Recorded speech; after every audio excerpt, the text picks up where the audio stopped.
샬롬. 우리 사랑방 여러분, 오늘 처음 인사드리죠. 저는 오늘의 주일 말씀이요, 진정 변화되려면, 이런 제목으로 말씀을 전해주셔서 제가 변화에 대한 이야기를 좀 할까 합니다.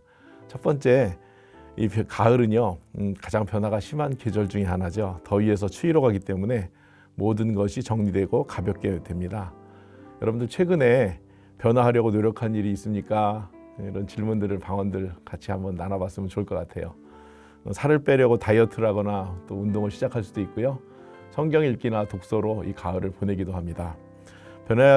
변화에 대한 이야기 몇 가지를 하게 되면, 이 변화는 정리부터 시작이 됩니다.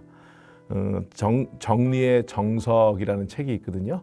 이 책에 보니까 왜 정리하는가, 이런 질문으로 시작해요. 일단 정리하면 당장 효과를 보기 때문이다, 이렇게 말하고 있어요. 그래서 정리에 대한, 실행에 대한 6가지를 이렇게 얘기해 주는 게 있어서 제가 좀 마음에 두었다가 메모해 놓은 게 있는데요. 첫 번째가 버리다. 버려야 채울 수 있다. 두 번째가 줄이다. 결코 더하지 마십시오. 세 번째가 정하다. 한번 정해두면 쭉 편안해진대요. 네 번째가 나누다. 잘 분산하면 시간을 법니다. 다섯 번째가 바꾸다. 나쁜 생각과 습관을 바로잡습니다. 여섯 번째가 습관화하다. 놀라운 변화가 시작이 됩니다. 이렇게 6가지가 있는데요. 여러분들이 어떻게 변화하려고 노력하고, 또 이 변화에 대해서 어떻게 우리가 또 하는가, 이렇게 같이 나눔을 했으면 좋을 것 같아요. 두 번째 질문은요, 어떻게 변화되는지 설교에서 5가지를 이야기합니다. 우리 설교 시간에 5가지 포인트를 제가 글로 나눠줬는데, 그거 한번 읽어보시면 좋을 것 같고요. 그 내용을 같이 나누면서 제가 좀 추가해서 몇 가지를 좀 더 이야기할까 합니다. 마음의 변화는 그럼 어떻게 시작될 것인가? 달라스 윌라드라는, 이미 고인이 되셨지만 아주 유명한 철학 교수님이 계세요.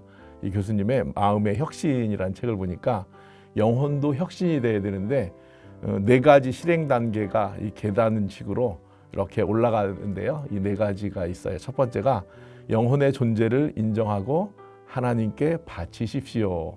두 번째가 그리스도의 명예를 메시기 바랍니다.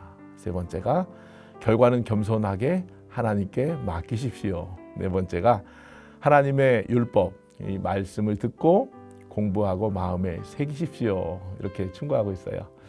그 전도자 D.L. 무디가 이런 얘기를 했습니다. 성경은 지식을 더하기 위한 책이 아니라 삶의 변화를 위한 책입니다. 우리가 말씀은요, 뭘 좀 더 알려고 하는 것보다 우리 삶을 바꾸기 위해서, 삶의 변화를 위한 책이라는 것을 우리가 기억했으면 좋을 것 같습니다. 시인 가운데 또 수필도 쓰신 정호승이라는 시인이 있거든요.